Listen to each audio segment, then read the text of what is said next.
for melodic heavy metal. This is the Signals of Intuition. Strange days, strange days. There's brand new Nazareth right there with the song Strange Days from their new record, Surviving the Law, out April 15th on Frontiers Records. You're listening to the Signals of Intuition, your home for melodic hard rock and heavy metal. And tonight on the show, we've got the bass player and founding member of Nazareth, Mr. Pete Agnew. Pete is the bass player of Nazareth and also an original founding member, having been a member of the band now for 54 years. Pete on this new record is joined by ex-Persian Risk and Don Airy singer Carl Sentence. He's also joined by guitar player Jimmy Murrison, who's been a member of the band now since 1994, and Lee Agnew, his son, who's been in the band since 1999. So I'd like to welcome Pete Agnew. Pete, how's it going? It's Brandon. Hi, Brandon. How are you? Good. How you doing? I'm very well. I just finished, I was doing another interview there. It started at 5 o'clock my time. It's 6 o'clock here. And it finished at 5:57. I was saying to the guy, so you have to, it's a radio station, you know, and I'm saying, he said, I've got 10 questions to ask you just before you go to the end. I thought, well, they better be quick. So, it's the fastest 10 questions I've ever answered, never mind. So here we are. How you doing? Where are you? I'm in Windsor, Canada, right next to Detroit. Oh, you're in Windsor, right? That guy there, he was from New Brunswick. He was in there. So you're in Windsor, all right? Okay. Oh, it's funny because there's a Windsor, New Brunswick as well. That's right. No, but I know the one you're talking about, though. You're talking about the Detroit one. Yes, yeah. Where are you? So you're still in Scotland, correct? Yeah. Well, Dunfermline. It's near Edinburgh, just north of Edinburgh. There's the little village that I'm in here. So it's like I say, it's 6 o'clock at night here, just after 6, and not very nice weather either. So, it's very Scottish weather here right now. Yeah. So a friend of mine from England says about 3 times a year the sun comes out and the newspaper always reports, hey, everyone, big glowing orb in the sky. Go check it out today. You can finally see it. Well, it's not quite as bad as that, but it's not, it's not far away. It's not our summers. I mean, Scotland, we can get all the sort of seasons in a day, so you've got to be ready for it, Oh, yeah, it's definitely the same here, too. Well, Edinburgh, I'm in Dunfermline, and Edinburgh is about, 15 minutes from here. What you've got to remember is, like, when you go in America and in Canada, you got a lot of people that don't have passports, they don't travel that very much. But you got to remember, in Scotland, you need a passport here to stretch your legs. If we go for a walk, we could be in another country. It's a very small place that we're in here. It's like 70 miles coast to coast. It's funny. I see that people in the States and in Canada, they'll drive further for a packet of cigarettes. Than we go for our holidays. Yeah, this is true. Well, it's funny you mentioned the passport thing. I mean, a lot of people from Windsor and Detroit tend to have them, but the further away you get from the border, a lot of people just go, what do I need the passport for? There's enough traveling to do in my own country. I met a young kid. It was many, many years ago in Marseilles, as they called it, in Ohio. Marseilles. And I had to go, I'd in this laundromat, I had to go and I had an emergency wash thing to do. And this kid, he was about 18, and he said, where are you all from? And I said, I'm from Scotland. And he said, did you drive here? And I thought, well, there you go. Yeah, so I suppose, if you live in the middle of Ohio, and I don't know, so they don't get geography at school there. No, yeah.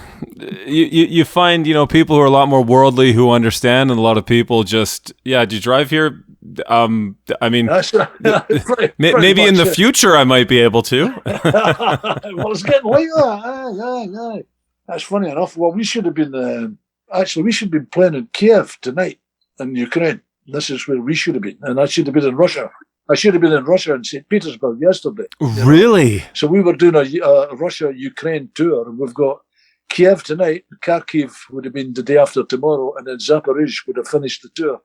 So obviously all that didn't happen, for different reasons. So we're like a 15-day tour that we had on there. So, and we can literally drive there. Well, no, because we're an island, obviously. But once you get over the car ferry, you can drive all the way across all the different countries of Europe. So I can understand how Americans and Canadians feel in that great big lump of land that you live in. Yeah, very true. So when I do these, I like to start at the beginning of you as a musician and then work our way up to the new record. So starting from the beginning, where did you grow up and how did you get started in music? Well, I'm still here where I grew up in Dunfermline, a little town. Actually, when I was at school, the very first day I went to school when I was 5, I sat next to this guy with the double desks, and his name was Billy McCafferty, and later known as Dan McCafferty. Him and I met the first day at school, and we were best friends since then, all the way up until I formed the bands and started bands, and he eventually joined me in that. But I started playing my first group that I was in, singing, I was 11 at what we call a primary school. It was in, sort of last class before you went up to what we called secondary school. So I started then. Well, we band, we started a skiffle group called the Spitfires. Oh, you're doing skiffle back then. Oh, that's hilarious. Well, we called it a skiffle group because skiffle was the thing that was going, but it wasn't really skiffle. What we were playing at the time was Buddy Holly and that did just come in. We're doing That'll Be the Day and Oh Boy and Peggy Sue and that kind of stuff, These were the songs that I sung then with that group. And that was the time. That's when they come out, And then I got my first guitar when I was, again, later that year, just before I was 12. And that was been it, That's basically it. Since then, I've been playing in one group or another since then. So it's the longest I've ever not been on a stage was in that pandemic there, since I was 11. That's unbelievable. Wow. It was when it was kind of weird, it was a whole year went by and we'd never been on a stage, and I thought, wow. And I was 75, and I thought, going back till I was 11, that was the longest I've ever not been on the stage. And it was no fun, let me tell you. It got to that stage, when it got to, especially this pandemic, the first 6 months, it was, when it got to about 9 o'clock at night, I was pacing the floor. You knew you should have been someplace else. Yeah. You should have been up there playing a guitar to somebody. But it was weird, very, very, very weird. We're hoping we don't have to go. Well, I haven't really got started again properly. We've only done 7 shows in that whole length of time. The last time I played was January, and we won't be playing again until June because all these cancellations between wars and pandemics. It's some time we're living through. It's unbelievable. Yeah. So the first thing I'm aware of you being involved with is the Shadettes. Now, was that more of a rock and roll band kind of thing that you guys? You would call it a pop group, really, wouldn't you? In those days, that was it. The whole name came. It was a guitar player thought of the name. The Shadows was Cliff Richard's band. They were the Shadows, and they played they had lots of instrumental hits. So we became the Shadettes. Oh, that's hilarious. I was wondering about that name. So, so what happened was we used to do a lot of we did, and amongst other things, the Shadows. But at that time, when I started, the Shadettes was 61, 62. It was at the time when the pop, you got the Stones and the Beatles and the Kinks and all this stuff, all that sort of pop time was starting out. But at that time, just before that, we were mainly playing like Chuck Berry songs and all that kind of thing. That was the sort of stuff that we played, like old rock standards and that kind of thing. But it was getting into that sort of pop, the 1960s pop stuff as well. So it was a mixture of all that. You played, it was mainly youth clubs and stuff we played in. And then around about 62, that's when we started playing proper gigs, gigs where I got paid for them, when I was 16, when I was 16, and we started doing that.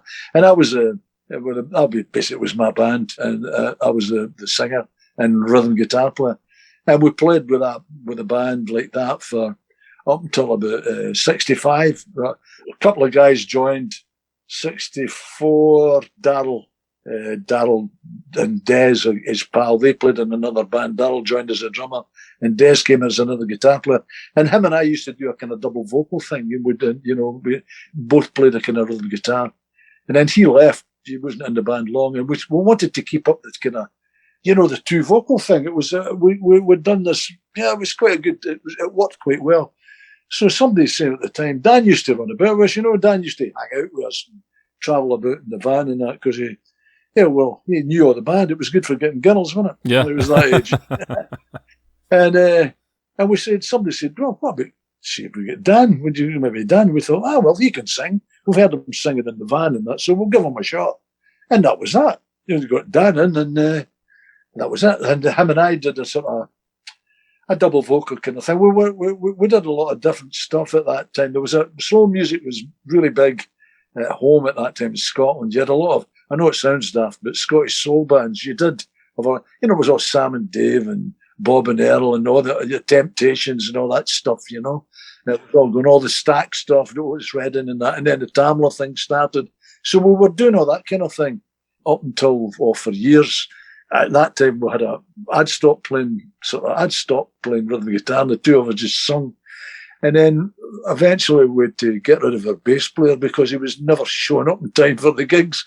And I used to have to play a couple of numbers, until he arrived. So when we decided to get a new bass player, they said, well, who are we going to get? Because there was nobody we fancied down that we were in, And the guy said, well, you play it. You play it. And I said, I don't know. And he said, well, it's only got 4 strings, and you play the guitar, so you should be able to handle that. Yeah. So I thought I'll give it a go. So that was it. I really got landed with the bass, and it wasn't something I'd ever intended. I never dreamt about playing it. And then, at that time, we still had like 5 of us. Then the keyboard player, we had to sort of sack him for the same reason as the bass player. He wasn't showing up in time. So that left us with the 4 guys that became Nazareth. And that's when we changed the name. That was I started playing the bass. That must have been 69. We changed the name to Nazareth in 1970. We were looking for a new, we couldn't go along with a name like the Shadettes anymore. It was a bit dated, So Yeah. we changed it. So then I suggested, well, it's a well-known story, it was the band, from the Weight, the band I pulled into Nazareth, the first line. I remember we were sitting in there after rehearsals one night in the local hotel in Dunfermline, and that came on the radio. And we'd had a bit talk, you're trying to look for a name for bands, and nobody can agree on anything, No. And I said, what about Nazareth? It just sounded right. And they went, well, it sounds okay, write it down. Everybody didn't go, oh, whoopee, what a great idea, They just sort of wrote it down and said, that looks okay. So that was it. It was Nazareth, and that was it. So that's how we ended up with the 4 of us and that wonderful name. So take me through now those kind of first couple years Nazareth comes together. How do you guys come to land your first record deal? Well, you got to remember at that time, again, making a record was a big deal. It's not like now everybody makes a record on their phone, Yeah. You can do that, but at that time, being in a recording studio was just unheard of, especially for a Scottish band. I mean, to nobody in Scotland. You played clubs and dance halls and things. That was your ambition, to be a big band in Scotland, not to be a recording artist, But anyway, we were writing songs, because there was that, we never really thought about being like a full-time band, if you like, because we did very well. The Shadettes were a very well-known band up here, and we did very well, and we had our normal day jobs, which we were quite happy. And we're all married as well. And so what happened was we did start writing some songs, thinking we'd maybe record something and see how it goes. They were writing these songs, and it was our manager. He was asked by another guy that he'd known, a guy that he'd never met for years. He came along and he came to our manager, and he'd seen some Engelbert Humperdinck, Tom Jones kind of guy playing in a club, singing in a club in Birmingham in England. And he'd thought about taking him on and making him recording him and trying to make him into a kind of pop star. And our manager at the time said, well, what about a band? What about a rock band?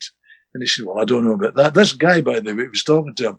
He was a bingo, gambling kind of millionaire guy. Yeah, he sure had the bingo halls and stuff. So he said, Derek, our own manager, said, well, come and see my band. And he came along to see us. And they let him hear some demos that we'd done. He said, why not do this instead of going with this other guy? He said, well, why not? Let's see what we can do. So they said, get these guys to make an album. So they said to us, do you fancy going to London and making an album? To tell you the truth, to talk us into it, because we were quite happy with what we were doing. We were making a good living in Scotland, and we were quite happy with the jobs we had. But we thought, well, it'll be fun, to go to London, make a record, have a year, kicking around. That would be good, kicking around in the smoke, make an album. Yeah. So it was all a bit of a thrill, really. And so we did. We took off, we packed in our jobs, and we started. And it was funny, actually, because it was the 1st of July in 1971. We went into this rehearsal place that we'd hired, that we made our gang up, this kind of thing. This was where we would work. And it was the 1st of July. And it was so funny because every 1st of July after that, we used to say, then it came to the next 1st of July, I said, you fancy giving it another year? We thought, well, why not? It was going okay. Although we never had any hits, with the first album, obviously. But then we made another album, and the 1 year stretched into 2 years. And then we got to making Razamanaz, and of course, that became a hit. And we got some hits again. And so we got to the 1st of July the next year, you fancy giving it another year? And of course, we did this forever. And it became a joke, actually, because right up until Dan left the band, he had to leave because of his health 7 or 9 years ago now. But him and I used to still phone everybody on the 1st of July saying, do you fancy giving it another year? And we were doing that when we were on our 21st album, so it was, so that's how it went. I mean, we made that first album, and, when we got a hit with that, when we got the hit album, it was the first Scottish rock band, to have a rock, album, to have a hit album anywhere, it was, so we were kind of pioneers in that neck of the woods, if you like. So, that's how it all started. And of course, as I say, we wouldn't have, we got the hits. We were lucky, we got the hits, and it became our life. Yeah. Just to backtrack slightly, tell me about working with, your first 2 albums you worked with Roy Thomas Baker. I don't know if David Hitchcock was involved with the second one, but tell me about working with that production team and just kind of making those 2 records. Well, he was just Roy Baker then. He wasn't Roy Thomas. Well, it wasn't famous enough quite yet. He was just wee Roy. Roy was a great guy. He was an engineer. And he was great fun. And the David Hitchcock supposed producer, he was, well, I don't know, he was not really any big, great shakes, it was a kind of, I don't know if you could call it a produced album. Anyway, we got through the first album, and Roy said he would like to produce the second one. But then at the time he said he was working with this other band that he called, you heard of them later, a wee band called Queen. Never heard of them in my life, no. Yeah. So he was telling us that he was working with this other band at the time, and he says, I think these guys are really great. I think they're going to do it. So, and he wanted to do an album with us. We'd never heard Queen at that time either. But anyway, so he came in and he did exercises with us. And Roy was, he was great. He was a really good guy. See, the thing is, we knew very little about recording. Well, using a recording studio, we knew about, you had to record and a Revox and a 4-track and stuff, but we never really used, a recording studio. How to, there's a way to go about it to do it properly, And so we learned stuff from having a studio engineer as a producer as well. You can kind of trust him and to let you know the ropes, So we learned quite a bit from Roy, but I mean, it was fine. He produced another couple of songs. We did a couple of heavier songs, which Roy didn't really like, Hard Living and Spinning Top. He liked what we were doing in exercises. He wasn't that crazy about the rock end of things. And that was really it. We remained friends, but then we were on the lookout for a producer that was going to do what we were wanting to do, and that's when we came across Roger, with Roger Glover. So did you guys seek him out, or, because I know you toured with Deep Purple for a bit in about 73, 74. Did you tour with Purple because he had produced you, or was it you guys toured and said, would you like to produce? No, what happened was, when we did Nazareth and the first 2 albums, Nazareth and Exercises, we really had made up our mind what we were going to be. We were going to be a rock band, or we were going to be a country rock band, or, we liked a lot of different things at the time. We liked a lot of different, and you could hear it in Exercises. We had no idea where we were going. It was all over the place. Yeah, the first couple albums definitely were, for sure. It's kind of weird. It's a kind of funny album. I think my mum's got a copy and my sister, but that was about it. It wasn't a big album for us. And But we started writing, and on stage we were definitely a rock band. You know, there was no two ways about it. So then we started writing songs, and we were writing the songs for Razamanaz, and we were actually playing a lot of the songs from Razamanaz. We were playing them on stage, but we went to tour with Deep Purple, and the first tour with them was in America. We played in Kansas City. I remember that. It was on St. Patrick's Day in 1972. We did the first gig with them. And then we toured America with them. And then we came back, and we were writing a lot of stuff for this next album. And we started playing it on stage. And at the time, we were thinking about, we were going to approach, there was two people. There was Jimmy Page and Pete Townsend. And they were two of the guys that we fancied for being to produce the rock album. And we were playing, like I said, we were playing the material from this album on stage, and we went on tour with Deep Purple. And it's while we were in this sort of, should we do this, should we do that, who should we ask, that Roger heard us, obviously, doing the new stuff. And he said to us, I wouldn't mind producing you guys. And we thought, well, why not? You know, because he'd already produced a band that I liked a lot called Elf. And there again, love Elf, yeah. We knew Roy Thomas before he had the Thomas, and we knew Ronnie James before he had the James. It was me, Ronnie Dio. It was the singer. It was with the singer. It was Ronnie Dio, and we became good pals with him as well.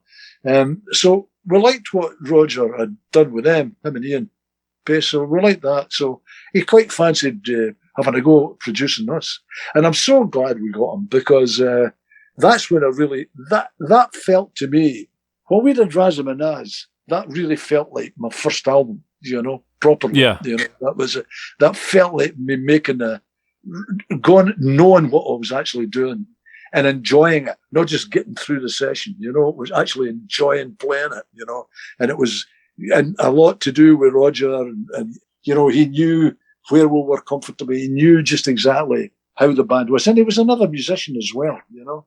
And it was so it was really great. It was a great recording experience, and so much so that we had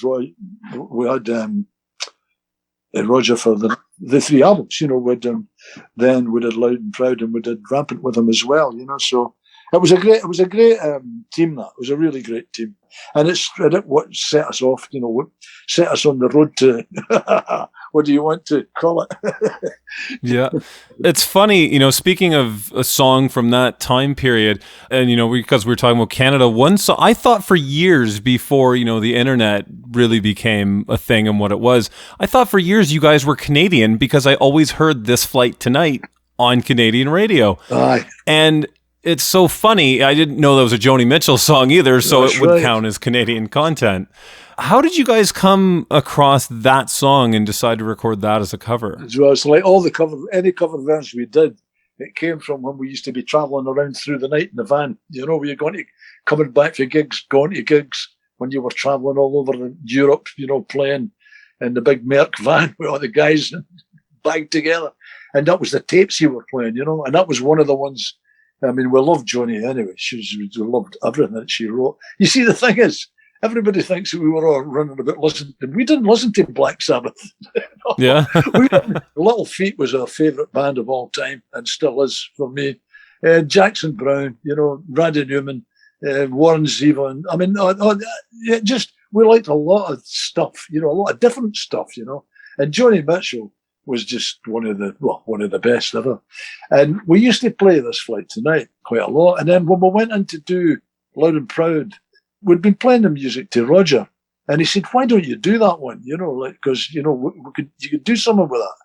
And we started doing that thing, like Ghost Riders in the Sky type of thing. You know, that great. It turned out to be an amazing record, as it so happens, and it was brilliant. And you know, it was funny because when it was released, you know, up in Canada, we never knew about the CanCon thing. You know, the Canadian content thing, which, by the way, I think is a wonderful idea. I think every country should do that and give all their local, their talent, their homegrown talent the chance. But like I say, we didn't know about it. And I remember when it got released, we were in Canada and we're going, God, they love this song, eh? I'm hearing it about twice an hour. We're hearing it all the time, you know. And we're going, God, they really like us up here. And then somebody told us, oh, it's Canadian content. So we're saying, okay, let's do a Neil Young song then for the next one, who else do we know from Canada? Yeah. So it was great, it was really, really good. So that was a song that we heard. It's like I say, like all the cover versions that we did, we were just things that we did where either we played them when we were in the Chadettes or in those days. Back in those days, we did a lot of good material. And like I say, we did My White Bicycle with Tomorrow. We did that. We got a big hit with that. We did Love Hurts. Obviously you saw what happened with that. Yeah. Was that a song that you guys had been doing for a long time? Well, or was that when you did the sessions? It was, let's do this song. No, actually, it was a song. Actually, I say that one wrong there because it was a song that we didn't do. Actually, we didn't do that one. That was one we just used to listen to a lot. We used to listen to. It was Emmylou Harris and Graham Parsons on the Grievous Angel album that we used to. That was our favourite through the night. One with This Flight Tonight. It was on the same tape. Oh, that's with funny. The same cassette. And that was the sort of soothing music for through the night driving. So, like I say, a lot of their cover versions. And the thing is with the cover versions is, like anything else, is if you're going to make it successful, you have to make it yours. You have to treat the original as a demo, really. Yeah. And then and you've got to make it a Nazareth song, and that was pretty much what we did. In fact, with This Flight Tonight, it was quite good. There was a funny story with that because when we released it in Britain, long before it was out in Canada or America or any place. We released it in Britain, and we were over in Hollywood in A&M's lot. The A&M offices. They were on the old Charlie Chaplin lot in Hollywood, and they've got the studios there. And we were visiting because we were doing a tour in America. As I say, This Flight Tonight was to be released in the UK that day, and they said, "Oh, listen, Joni's in the studio here. She's recording." And I think she was, I don't know if she was mixing or she was doing a bit of recording, and she was in the studio, and you should go and say hello. And we said, oh, well, we'll go in and say hello. And so we went and said, hi, we're Nazareth, blah, blah, blah. And we recorded This Flight Tonight. We're releasing it. And she went, with a rock band? And we said, yeah. So you like to hear it. So we played it to her. And she was absolutely knocked out. She couldn't believe it. It's like what it sounded like. She was absolutely... And I remember David Lindley was there in the studio that day. I remember he was there as well. He must have been doing a bit of guitar for her. But anyway, to cut a long story short, she came to Britain for the next year or something, I don't know. She was doing a tour and she was playing the Queen Elizabeth Halls, and she said that I'd like to start now with a Nazareth song. Oh.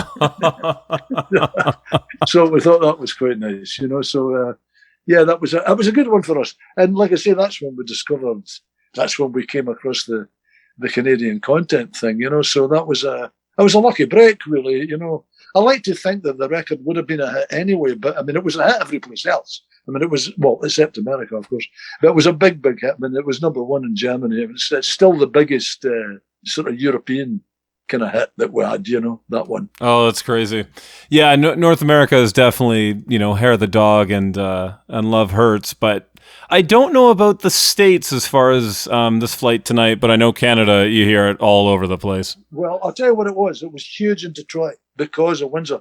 It was when we used to play Detroit, they used to go nuts for This Flight Tonight because they were up there. But every place else, A&M released it. In fact, Jerry Moss loved it so much, they released it 3 times. Wow. And they just couldn't believe that it wasn't a hit because it was a hit everywhere. It was a hit all over the world. But they just couldn't get it. It didn't happen on American radio for some reason. They just didn't take to it. But like I say, up in Michigan, there was a bit of a hit up there, and it was because of being up the border there. It was what they were getting from. They were getting the CanCon, I think. Well, what it was Windsor had a station called AM 800 or the Big 8. And that had this massive, powerful signal. And so that was the most popular station among Cleveland, Toledo, Detroit, like any city within about 3 hours of Windsor. That was the station in the early 70s. That's right. Yeah. I can see that. Like I say, we used to play it. We used to play it, depending where we were in America, and the States, sorry. Where we'd include it in the set, Other times we just didn't, we're down south, we didn't bother, because it didn't really mean anything. Until until you became a big band, you know, and once you had a hit, then people, you know, they bought your other records, so they got to know it. But it was never a hit single to them, you know, like, a radio hit, you know, it was never that. So kind of talking about that next record then, so Hair of the Dog, Manny becomes the sole producer now for Nazareth. And for that record, I think you guys had engineer Tony Taverner? That's right. Did I have that right? Aye, It's funny, I just saw Tony just when we were making a new one, he came up to visit. He's still around. Yeah, Tony was the engineer in Escape Studio, the little studio. He was the engineer. We worked with Tony quite a lot after that, actually. We became very good friends, and he worked on quite a few of our records. So it kind of became sort of him and Manny for a long time as your production team then, eh? As I understand. Well, it was he did Hair of the Dog, and after that we went to Canada, and that's where we did the next 3 albums up in Les Studios, you know, and outside of Montreal. Oh, so okay. Yeah. Well, it's funny. Did you ever work with Paul Northfield? No, it was Nick Blagona. It was Nick that we worked with up there. But Andre, he was building the other studio up there at the time as well. But we did 3 albums up there. We loved it up there. You know, we used to go up there and live there. And we went up in the spring, and it was wonderful. And then we went up in the autumn, and it was beautiful there. And then the last album we made up there, we made it in the winter, and oh my God. We talk about getting snow in Scotland, but you Canadians would just laugh at that, you know. Then we did our first Canadian winter album, and that was it. We're not doing this again. Yeah. Oh, it's funny. No, where I am, there's not much snow in the winter. You probably something comparable to what you're describing in Scotland. But yeah, I've definitely been up north when it snows, and oh dear God, does it snow? Yeah, and the Laurentian Mountains, it bloody snows, let me tell you. But we used to sleep the night in the studio many times because you just couldn't get out. No, but we did 3 up there, and then we came out of there, and we made the next time Tony worked with us was on No Means City. Then he did that album and Mary was still producing then. Well, it's funny because it seems to me that record you guys kind of got heavier again on. Aye, well, it was that Zal joined us at that time. Zal Clemenson. He was with the sensational Alex Harvey band, and Zal is an amazing guitar player. He joined us just before, while we were writing for that album. And it was, the thing is, we're done Close Enough for Rock and Roll, where we'd written a bit of material. But at the time, you know, A&M Records were desperate to get another Hair of the Dog, you know, album, another hit. And of course, there was nothing. We didn't have them. We were touring that much, and they wanted to stop. We just didn't have the material, you know. And the next time we did Close Enough for Rock and Roll, and there was no really hits on it. Well, although Telegram became a monster sort of Nazareth track, but there was no singles on it. So they wanted another one right away almost, though. So we went and we did Expect No Mercy. We had a bit of material, but we just jammed in the studio for that one to try and make some stuff up. That never had any sort of real hits on it, so we banged straight back in again and did Playing the Game, and I think we've got about 4 cover versions on that. And that album really should never have been done, you know. It was just banged together in the studio. So we never really had time to prepare. You know, I'm making excuses, but we never really followed Hair of the Dog with any of those albums. But when we went to do No Means City, we did have time. You know, we were living in a wee island called the Isle of Man in the Irish Sea. We'd all moved out there. It was a kind of tax dodge at the time, you know. Yeah, as everyone did. So we were all there, but we loved it. It was great. It was a lovely place. So we all got together and we were writing songs for No Means City. So that was an album that was actually what we were prepared for that one, you know. And then so that's when Zal joined us. Of course, he joined and he had 2 or 3 good songs. And so, you know, we had time to prepare for that one. So it was a much heavier. It was meant, you know, the album was meant. It was planned, you know. And that's how it came out as heavy as it did. And it was a great album. And, it was. Yeah, that might be my favorite Nazareth. Great record. So we did that one. And then it was just, but again, there was no, well, May the Sunshine was a hit over here. But there wasn't any great big hits off that. So by that time, A&M decided that, you know, it was time they wanted to try another producer, try something different, you know. So they got Jeff, you know, Jeff Baxter, to do at the time he was with the Doobie Brothers, or he'd been with the Doobie Brothers and Steely Dan. So that's how we got the kind of West Coast thing on Malice in Wonderland, which turned out to be one of my favourite albums, actually. Mm-hmm. And That was a great record. you know, it's a great album, but completely different from, I mean, exactly almost the opposite of No Mean City, you know. It was a different approach, a different sound, but had a lot of good material, a lot of good songs. And the production was completely, you know, well, it was what you would expect from a Doobie Brother, you know. So, you know, that's what.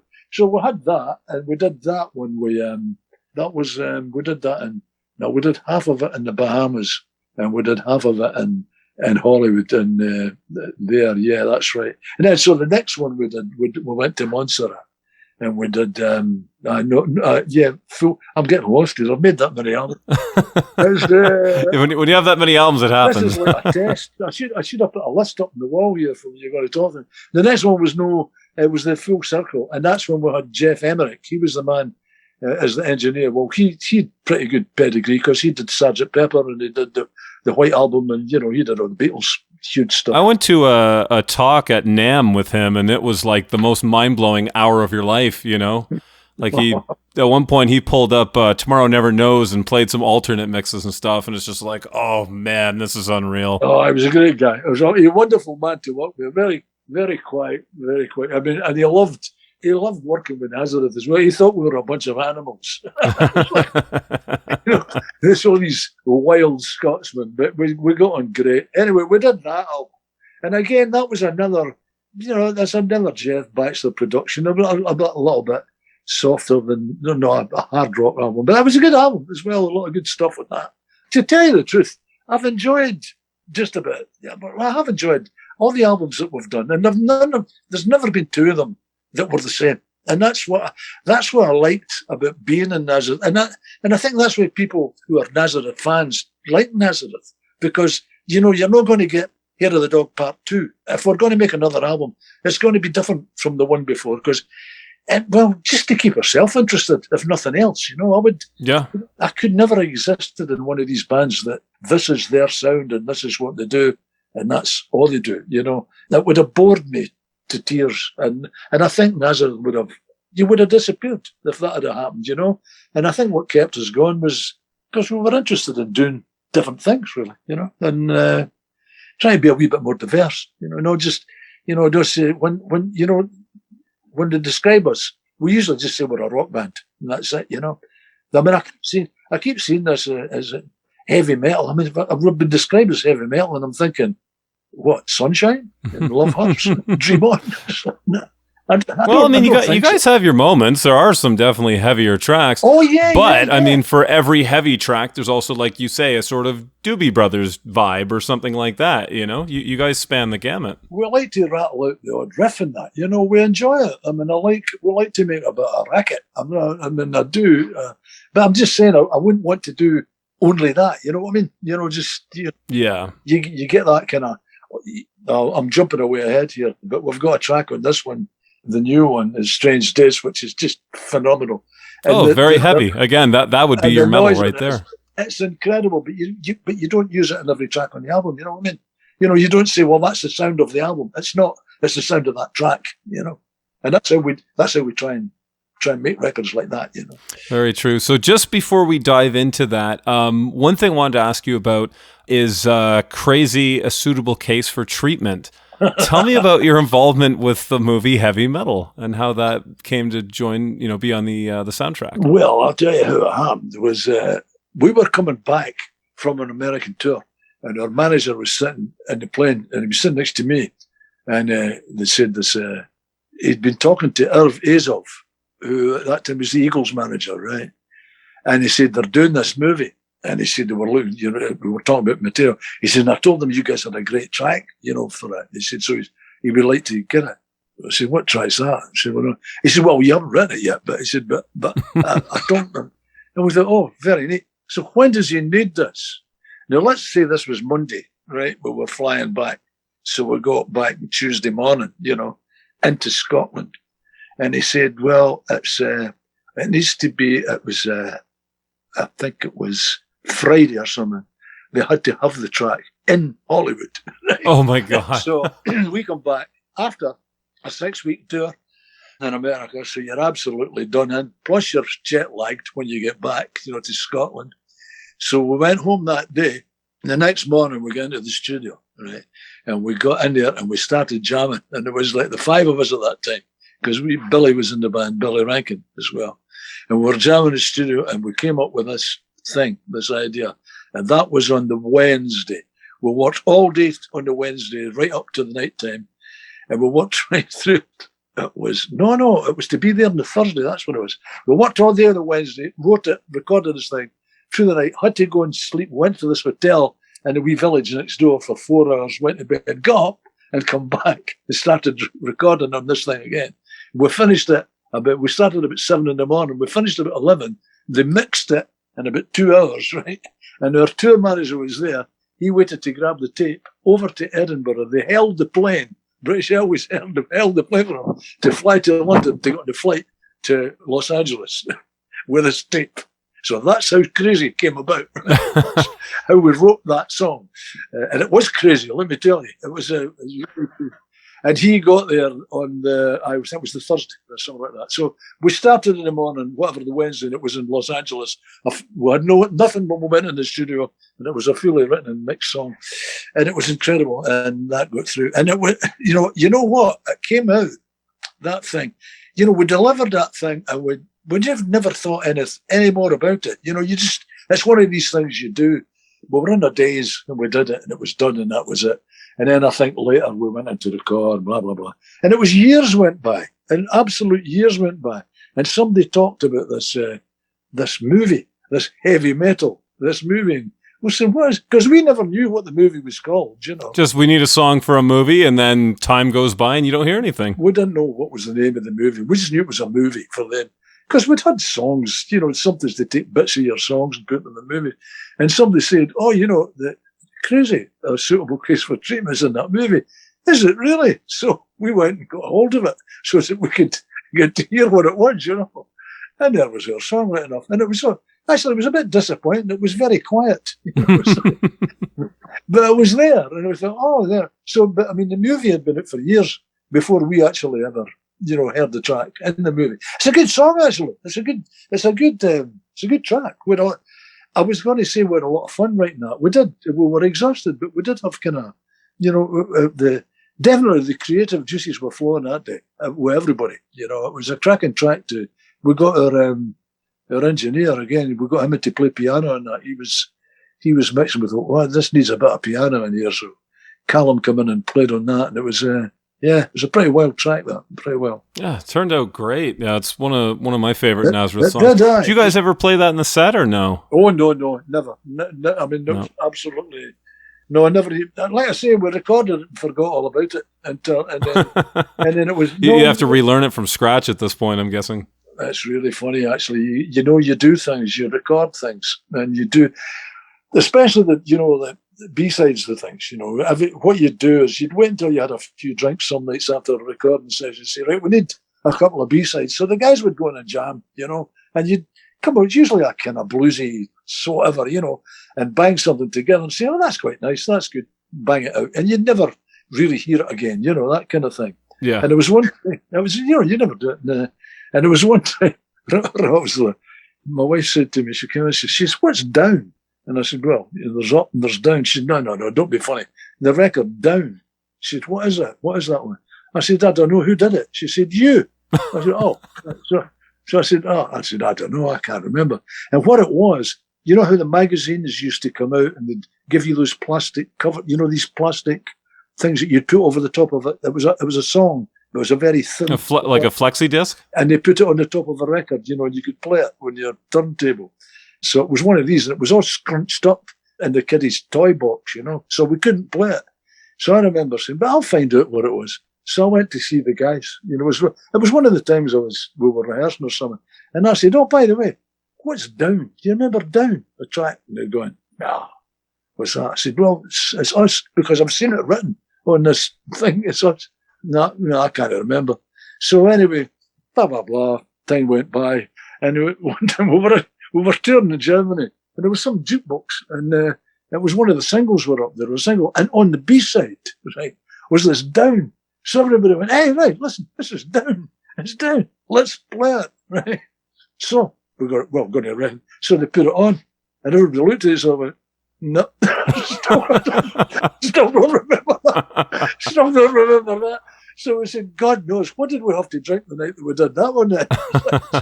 So even when it got played back to us, nobody could remember it at all. So, you know, it's, you do forget tracks from time to time. Yeah, it's funny when you build that kind of catalog and then people come back with, you know, their favorite song from Nazareth is, you know, there's someone out there who that's their favorite song, and you're going like, no one in the band knows what you're talking about. That's right. You see, that's when the other thing, you know, people will tell you very often get asked, you know, what's your favourite album? Well, I mean, I could never, you know, what's your favourite this? What track do you really, is there any tracks you really hate? Well, you can't say that because you maybe say something that's somebody's favourite track, you know, you just don't know, you know, so you're basically just zip your mouth. It's a secret. It's a secret. No, that's very true. I mean, there are songs that I'm sure you've written or, you know, you're like, ah, crap, we got to play this song again. Well, actually, what we're doing, when we're playing live, generally, you know, when you're playing every night, I know you're playing the same set every night, but it's kind of weird, you know, because it's a different audience every night. It's a different thing, you know. It's no, I mean, there are times, I've got to say, there's sometimes when I'm playing there, and you maybe your mind drifts, and you're going, is this the solo coming up, or have we already played that? You know, but that's you know, you sometimes think, and you think, wait a minute, so do I know what I'll do? I'll just watch everybody else, you know, just keep your eye to the side here. Usually you can tell if the drummer goes into that break, that means we've still got the solo to do. You know, but that's just because your mind wanders, you know, sometimes when you're up there. Especially you're looking at someone in the audience or someone, you're thinking about that, you know. So you can get kind of a wee bit lost. But you're not really playing songs that you don't like. What can happen is you can, you know, sometimes the guys will go, like, can we give this a rest, boys? Because we've been doing this one for about 3 years or so. Well, there's some songs in the set, you know, you're going to play till the day you die. Because if you don't do them, everybody's going to ask for their money back, you know, and quite right. But then there's usually enough songs in there that you can change around to keep everything else interesting, you know. So we don't really not like playing. Well, I'm saying that about me. I don't know. I've never asked the rest of them. You know, that's up to them. Stuff them. So jumping ahead, so in the, you know, late 80s, Manny departs the band and a few years go by and eventually you guys add Jimmy Morrison. Tell me about how he came to join the band in the mid-90s. Well, I saw Jimmy, Lee, my son Lee, who's does in the band as well. He's on drums, right? Yeah, Lee went to what they call the Rock College up in a city here, up in the Highlands, called Perth, a place called Perth.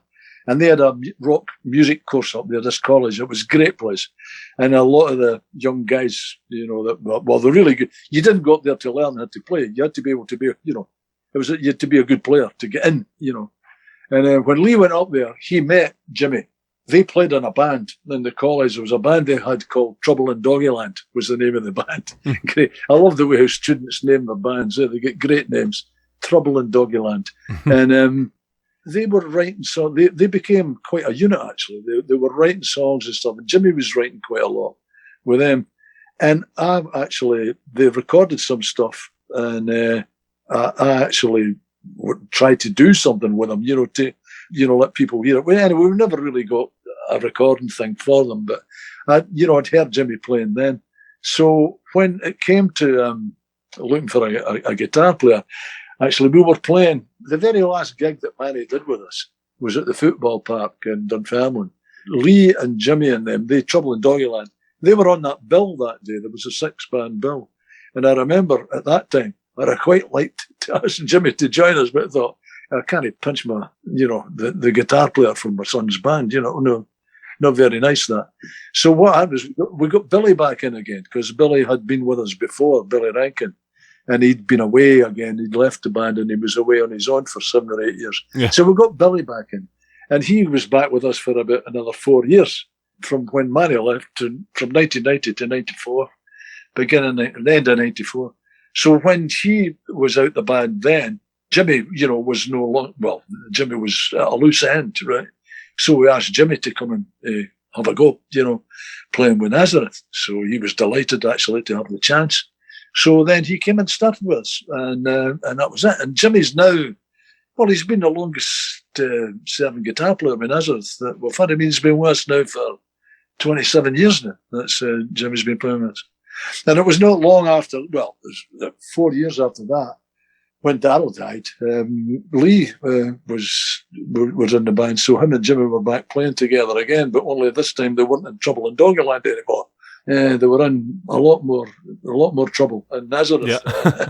So that was that. That's how I came to see Jimmy in the first place. I remember seeing him playing in Trouble in Doggerland, thinking, this is a hell of a player. It was a really, he's a great, he had his own kind of style. He had a thing about him. I don't know. He's just but he's also, I knew at the time he could write songs, but he's also a very, very good songwriter. So, we got a double there. What's it? A twofer, is it they call it? We got a twofer. Yeah. So, and I mean, it's hard to think too now, Dan's been out of the band almost a decade. I think it was a couple years after he left that you guys added Carl, and I remember when they announced that, I'm a big fan of Persian Risk, and I was shocked. I was like, really? Oh, right. Oh, I never heard of Persian Risk, you see, so you were way ahead of me there. They were really great sort of hard rock metal band in the early 80s. Yeah. I remember reading that and just going, really? And of course, I mean, I don't know how big Persian Risk ended up being, but I'm sure most people now would think of him as Nazareth, and rightly so. But yeah, I thought that was really kind of cool. Well, so how did he come to? Oh, go ahead. Yeah, when Dan had to pack it in, and we were going to carry on. I mean, the one thing, top of the list was we do not get a Dan sound-alike. You can't do that. It would have been suicide for the band to do that, and it would have been terrible for the singer, whoever he was, to come in to do, a Dan sound-alike. The fans would never have accepted it, and I think the reviewers would have hammered us as well. Not that you have to give too much weight to that, but it wouldn't have made life easy, and we didn't want to do that. We thought, if we're going to continue, we've got to be different. It's got to be a different band. To somebody singing now, we need a really good singer, but not somebody that's trying to sound like Dan. To imitate him, because that's just daft. We got a lot of. I mean, there were people sending me. I keep saying, they send me their tapes, but of course it's not tapes anymore. They were sending the files to me to listen to different singers. And there was a lot of them. I mean, there was a lot of them, Dan soundalikes. And I've got to say, a lot of them were very, very good. I mean, they were good singers, very, very good Dan soundalikes, but that's not what we were looking for. And it was, we're going to manage to get somebody here. And then there was a friend of mine saying, you maybe should have listened to this Carl Sentence guy. And I didn't know who he was, obviously. So I thought, go on to YouTube, and have a look. It's great how that YouTube comes in handy sometimes, doesn't it? Oh, yeah. Yeah, so, although you don't ever want to judge a band by it, but I mean, you can hear what somebody's doing. I saw him singing with Don Airy, he was out with him, because he still does that. He still goes out with Don now and again, and he sings on his albums. And I thought, this guy's good. But then I saw him, and it was a rock show. It was one of these classic rock shows, It was one of a big band. It was about a 7 or an 8 piece, with 2 or 3 guitar players, a couple of keyboards, 2 singers, backing vocals, this thing. And they were doing, and it was a great kind of a rock and roll review kind of thing, Mm-hmm. And it was a great show, actually, because I went to see it eventually. But I saw him in this thing on YouTube, and what it was all monster hits they were doing, like big Queen songs and The Who and, AC/DC and, Sweet Home Alabama, all these giant records, these giant songs that you don't ever really need to hear them again because you've heard them many times, It's but the thing is, they were big songs. And of course, here's this guy up doing all these things. And I'm going, this is exactly what we're looking for, because he's doing all these different things, for all these different hits in his own way, and with his own voice. And he sounded great in them all. And I thought, this is what we need, somebody that can do that. If he can do that with Queen, and he can do that with The Who, he can do that with Nazareth. So we asked him if he was keen, and he was keen to join and, have a go with Nazareth. So we gave him, I think it was 4 songs. Obviously, I love hers. 4 songs or something to have a listen to. I think Beggar's Day was one of them and that. But Silver Dollar Forger was one of them. And so when he came, I met him at the airport. We said, come up to rehearse up in Scotland. So we came in, we run through the first track, and it was Silver Dollar Forger, yeah. And by the time we got halfway through the song, we were all nodding at each other, going, yep, this is the guy, You can stop now, son. That's it. The job's yours, And it was excellent. He was exactly what we were looking for, And it was great because it was really, really good because he was accepted by the you'll always get a few people that are, it'll never be the same, Well, obviously, it'll never be the same. The same was, a long time ago. Yeah. Everybody's different. All the cells in your body are different. That's right. It's like, as I keep saying, George Best doesn't play for Manchester United now, but they're still, it's still playing. But anyway, the thing is that it's a big thing to change. It's not like you can change guitar players, which we've done before. You can change bass players, which thankfully they've not done so far. But you can change drummers and you can change keyboard players. You can change everybody. But you change a lead singer. That's a big, big move, because that's the personality of the band. They don't have to be the greatest singer in the world. It just so happens that Dan was one of the greatest singers in the world. So it made it kind of hard. But even if he wasn't, it's, the voice has got it's kind of stamps the personality in the band. So it's a hard one to replace, It's not easy.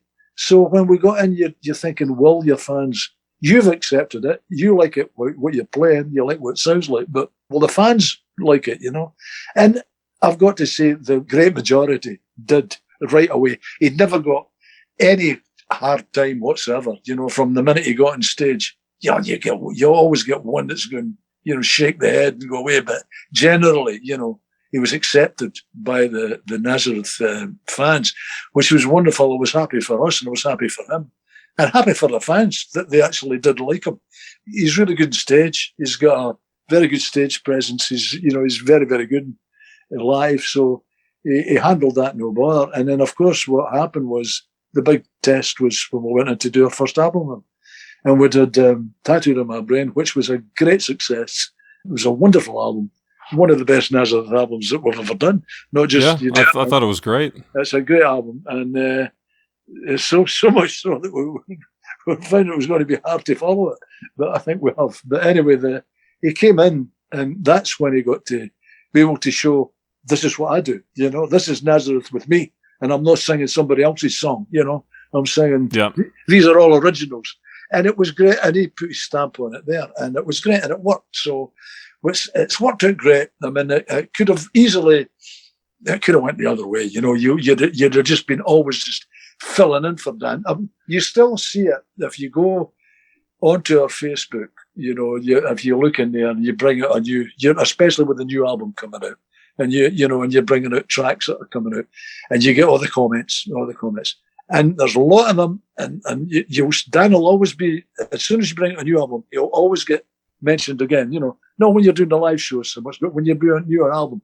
And every one of them was like, we love Dan. He was really great. I'd never thought anybody, but Carol is blah, blah, blah, blah, blah. And it always comes out shining. So it happened for us. And I'm very thankful that it happened for us, So it was really great. So much so, like I say, is when we did Tattoo in My Brain, what we're thinking, are we going to be able to follow this thing? Because this is an awfully good album. But as it happens, I think we did. So it's we're very, very happy with the new one as well. And again, he's the man. It's 2 albums he's got under his belt, 2 really good albums with Nazareth.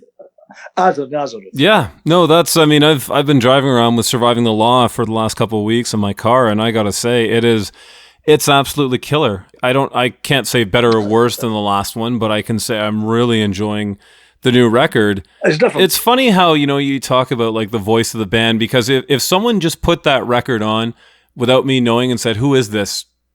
I don't think I ever would have guessed Nazareth. No. Not that that's a bad thing. But again, the voice is everything. But also, too, I think it's definitely would fit in. If you're playing live and you go from Hair of the Dog to, some of the songs on this totally could follow it. It's definitely Yeah. the same body of work.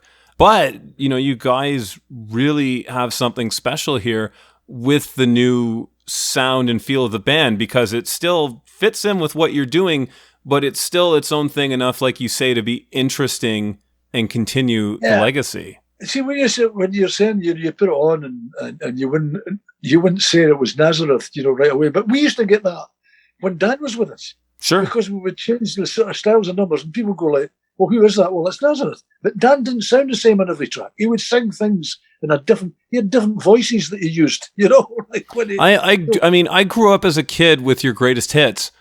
And there are songs on that album that out of 12 hits, you go, but again, that's the stamp of Nazareth. You guys aren't AC/DC where you've recorded, essentially a version of Highway to Hell 300 times. Not that that's bad. I love AC/DC. That's right. But your guys' thing is, here's our rough sound, but it's always going to be tweaked and whatever. Yeah. It's like, but I couldn't, as I say, I think that's the reason that we lasted as long, is because we did do different albums, and gave our fans a different thing each time. I couldn't have played in a heavy metal band, just heavy metal. I couldn't have done it. And I don't think any of us could have. And I get bored. I would have really got bored. By the time I got to the second or third album, doing the same thing as I couldn't do it. You want to do different things, different, let's try something else, and thankfully, because we don't have any sort of stamp on us, we're allowed to do that. That's how we made the name of the band, We're having one hit that sounded like that and another hit that sounded nothing like it. So it was good. And with this one, I think this one is, compared to Tattooed on My Brain, I think this one's a bit heavier. It is. Yeah, I would say so too. A little bit more rock, and that's more up my alley, but I love both, and they, like you say, they're a bit different too. You didn't release the same album twice with Carl singing on it. That's right. When it comes to writing this now, I'm guessing, was this a COVID album? Everyone's at home and we might as well write because we're, trapped.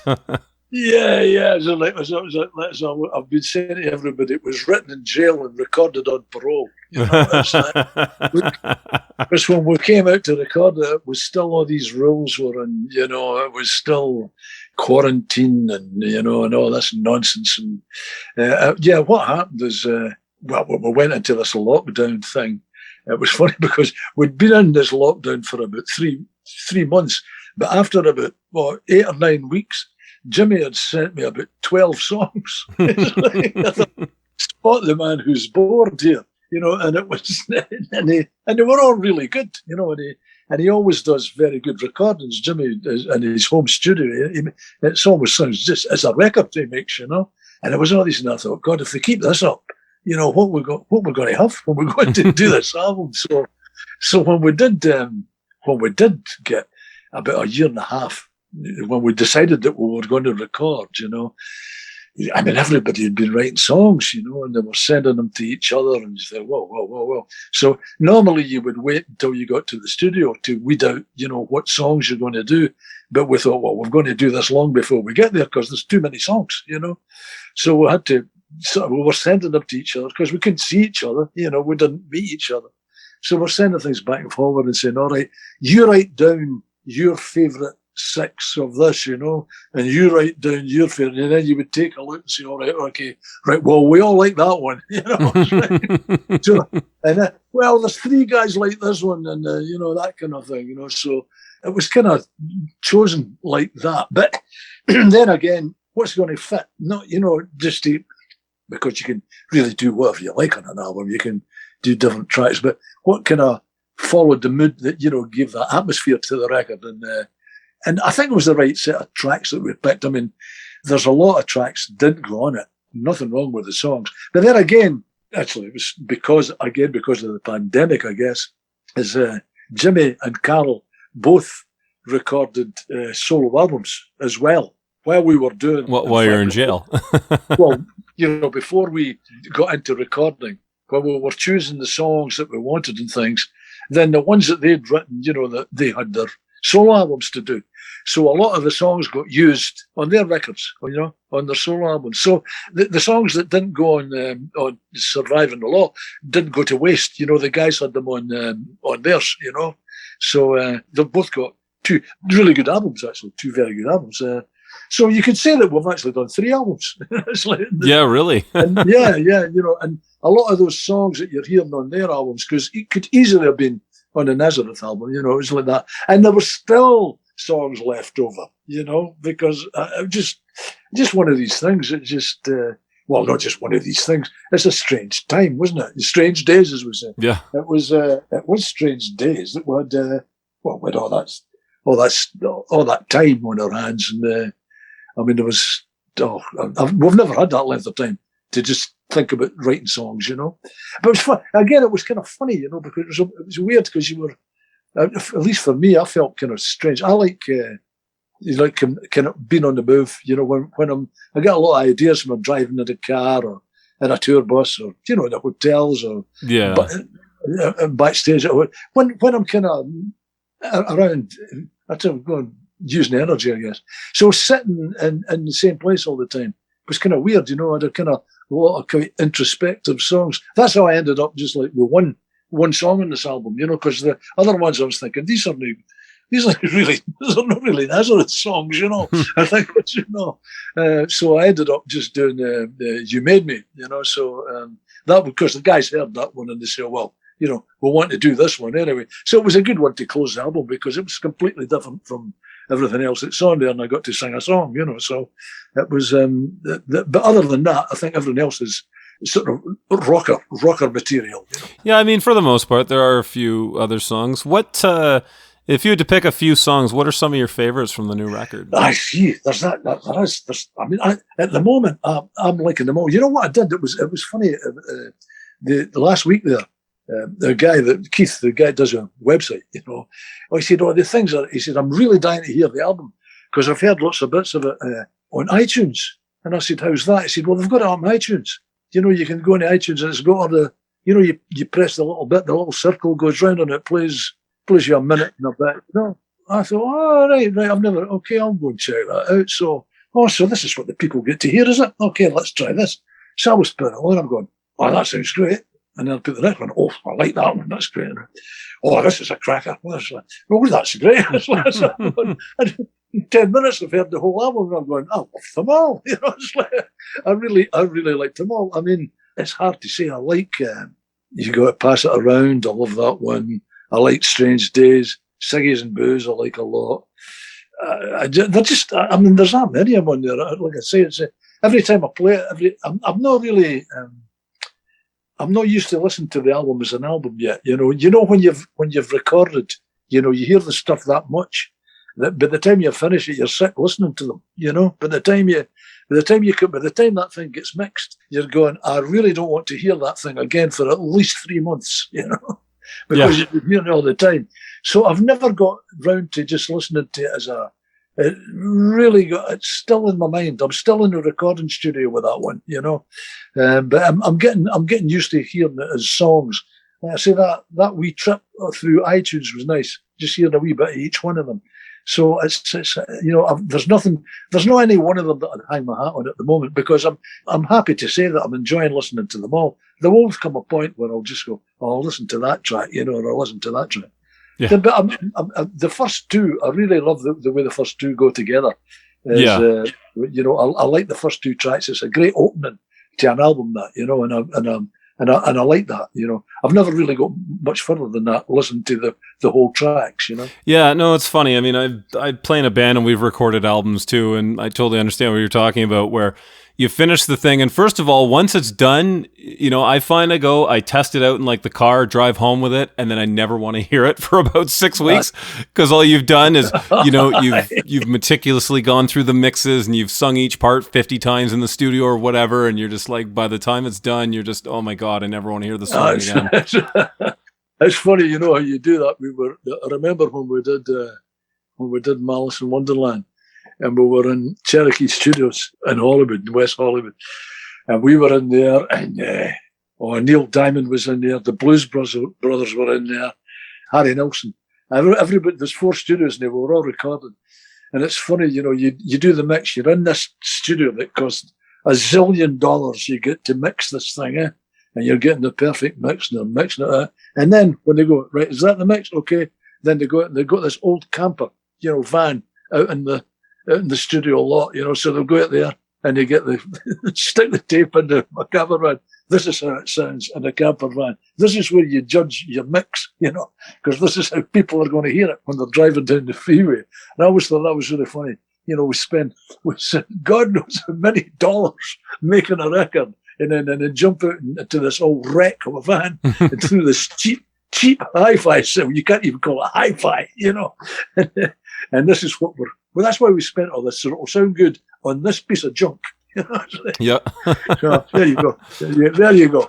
No, it's very true. You mix it for $1 million speakers, and then you realize, half the people are literally going to hear this through a little tiny half-inch speaker on their phone. Yeah, that's it. That's all these people, even those people that do buy records these days, or they do buy the recording. Most of them want it for the phone. I suppose, but you got that headphones on then. No, it does sound good, but I'm just playing it on a phone, and that's how we're judging. That's how they're judging mixes now. You'll know now that you've said you're in a band. You know exactly what I'm talking about. Well, I help out with a YouTube show called Spectre Sound Studios, and it's all about recording and gear and exactly this topic. Like, you need to mix your stuff for the person with $10 headphones as much as you do with the person with $5,000 worth of speakers in their house. That's right. Most people are going to listen on a little Bluetooth speaker, and hopefully it has a decent amount of bass and isn't mono. There you go. So you guys have the killer new record. So you said a number of your touring plans got canceled because of everything going on right now, but do you guys have plans to play the States coming up? The States or Canada? I was talking to the agent over there just a couple of days ago. I mean, it's too late for, everything's in turmoil yet, I mean, I know you've got a lot of shows happening over there just now, but we don't, and Europe's still kind of funny. Britain's okay. Britain's getting back to normal, but Europe's still kind of weird. They're only allowing so many in. And they're lifting, what they're doing is they're lifting all the restrictions now, but it's too late to book things, I mean, if you were going to be doing something now, they should have been advertising them 6 months ago, at least, So it's too late, really, to get anything organised for coming to, we're coming to Canada because I've had that on the cards. We're coming to Canada in August. So at the moment, we've got about, the last time I counted, I think we've got about 11 shows, but there'll be more lined up for there.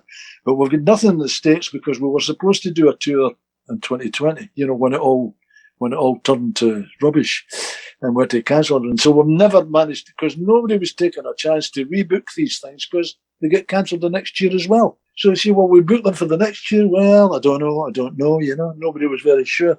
So now when everybody's saying, okay, well, that's it, it's fine, we can get back to work. Well, we're already booked for the rest of the year now, for the second half of the year. So we'll be looking at something, but it's going to have to be next year, I think. It's not, to be sensible, it's going to have to be. I'd like to get over and maybe, like April, May. So that's what we're kind of planning for, kind of April, May. And so you're looking at a year from now, really, And it's just because we've got so many commitments here. We're going from playing nowhere, for the last 2.5 years or something almost, 2 years, to playing, just cramming everything in, it's like 2 days between tours from now until Christmas, Wow. So it's, you're definitely, you got to make up for all those shows that didn't happen. Yeah, well, and the thing is, the other thing, Brandon, is you can't go daft, because you've still got to, you can only sing so much. As touring really takes it out of you anyway. It's no, it's not like walking up to the local, and singing in the local nightclub and then going home and then maybe going up there and, it's not the same when you're traveling around all over the place. It's a wee bit more tiring and it kind of wears you out a bit more.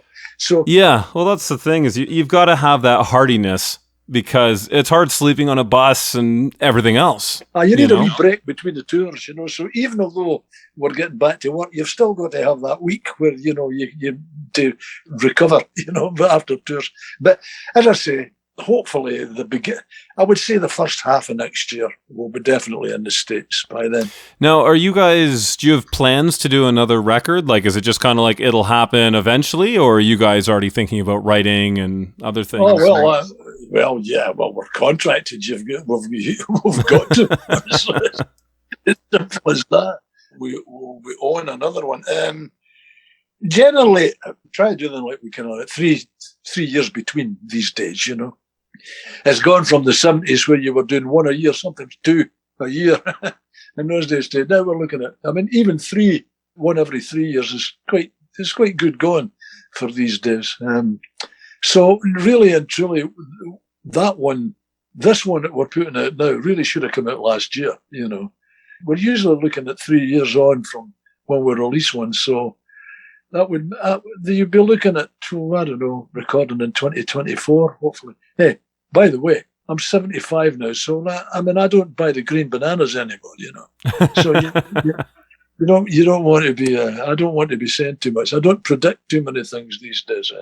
But I would say that Nazareth are due to make another record within the next couple of years. I would say, you know, to record it anyway. You know. So we've got that one out the way, and we'll start. I mean, nobody, you know, they don't. I mean, when it's getting closer to an album, everybody writes a wee bit more. You tend to start, you know, looking at, concentrating on writing a bit more. But you write all the time, don't you? You know, you get ideas. You don't just say, "Oh, this is my writing day." You know, if you get an idea, you put it down. So I'm sure the boys have all got. I've got a couple of ideas that I've had since during the album actually, something, but so that I've done since then that you think, oh, that could maybe work out, and then maybe it doesn't. I don't know, you know. But I'm sure the boys have all got stuff on the go, and we'll just see what the next one's going to sound. I just hope there is a next one, and if there is, I'm on it. Well, you have to. I mean, you're the guy now, you know. Before you could dump half of it on Dan, you know. It's definitely last man standing. Mind you, it's funny, you know, because I get a lot of that. You know, we used to from time to time you get people that get sort of browned off because, you know, you've got you're the only one in the band. How can you call it Nazareth? You know, that kind of thing. Half of my favorite bands nowadays are exactly that, so I don't even know or care anymore. I mean, I've got a list every time they say. I try and do it quick, you know. I've had people write, you can't call the band Nazareth because it's just you. So I just go like, okay, let's go. Status Quo, the Eagles, King Crimson, Whitesnake, Leonard Skinner, Uriah Heep, Slade, Sodom, Foreigner, Foghat, Boston. You know, then I go all the way through to, like, you know, and Guns N' Roses, and AC/DC. Yeah. so there's a few of them to be getting on with. So when they all change their name, I'll change ours. Well, I sit there and I go, okay, so that means I think of it like a company, you know. Okay, so McDonald's, Microsoft, you know, you do the same thing with companies. Like, groups of people evolve and grow, and some leave, and you know, that's life, right? I mean, I think it's one thing if there's nobody in the band. I mean, then yeah, it's kind of hard to call it by that. But if there's someone who's been there a good chunk of the time, who fans consider an important part, I think you're perfectly fine to keep calling it. I'll tell you, there was one that we played. It was a few years ago. We do a lot of these festivals, you know, out in Europe, and I think we're up in Norway or Sweden or someplace. And it was one of these things. It was about a 2-day event with about 12 bands or something. And there was a band on, a couple of bands before us, called the Yardbirds, you know. And I mean, these guys were fabulous, you know. I went out to hear them, and they were absolutely great. They were great. They were better than the Yardbirds. Sure. but they were all young guys. They were all about 25 years old. You know, they weren't even. I mean, their fathers were probably too young to play the Yardbirds. Yeah. You know?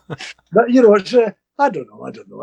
It's a state of mind. I think with the guys, what I keep saying to the boys is, you know, well, you're writing songs and you're making records that were better than some of the ones that we did. You know, like, these 2 albums are far better than the first 2 albums I made with Nazareth.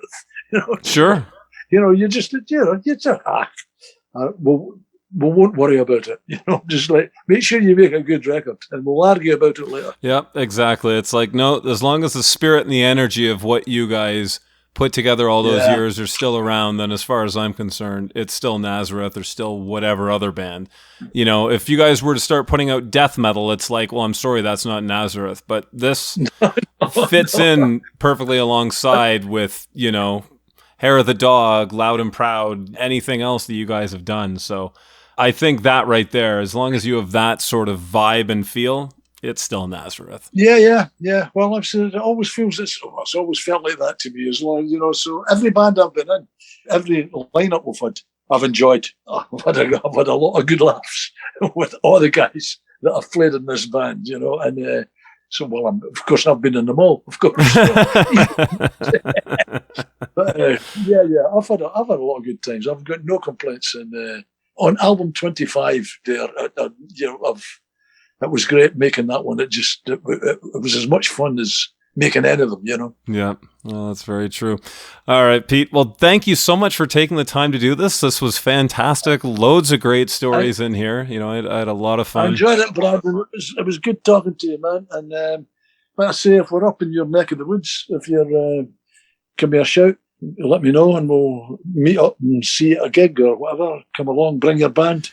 Yeah, I saw you guys, I don't know, God, it must have been 20 years ago in Detroit, so it's been a while. It's been a while since I was in Detroit, that's for sure. Yeah, exactly. I'm trying to remember when and where. I mean, I've seen, God, I don't know, 500 concerts by now in half a time. I'm like, what do you mean I saw them? I spent many a wild night in Greektown in Detroit, and our agents were all Greek guys, and we used to spend some crazy times up there. And in the Pontchartrain Hotel, I don't know if I'm still banned from there, but we used to, when you did Kobo and stuff. I remember one time we played it was at the Rex. No, it was the theatre, not the Rex, the old theatre. Rio, no, it's in Detroit. What was the one? We did it it was us and UFO, and it was a lovely theatre there. Oh, it was an old theatre. I can't remember the name of it, but a long time ago. But yeah. We played. Detroit was one of our main places. Used to play. I played in Windsor as well several times. In fact, in Canada, if we haven't played there, it means they don't have electricity. Yeah. So if the places we've played up there is going to. I've been places that it's like in Russia. We've played places where Putin's never been. We've just we've played all over, of course, more than any other band in the world, including any Russian band. And it's the same in, Germany and these places. Over the 50 odd years, as I say, if somebody says you haven't played in my town, we go, well, you definitely don't have electricity because we've been there. Anyway, Brandon, this thing's going to pack in now. It's went down to the wee red, but it's not even. My phone's going to just stop. Sounds good, Pete. Well, thank you again for taking all the time. But yeah, I want to congratulate you on a new record. I think it's amazing, and I wish you guys all the success with it. Thank you very much. And I hope to catch you guys on the road soon. Well, let's hope so. I'll see you next year, probably. Take it easy, Brad. Okay. Cheers. Yep, have a good one. Bye. Bye-bye. All right, that was Pete Agnew of Nazareth. They've got their brand new album, Surviving the Law, out April 15th on Frontiers Records. Let's kick everything off right here with one of my favorite tracks from the new record. This is Falling in Love.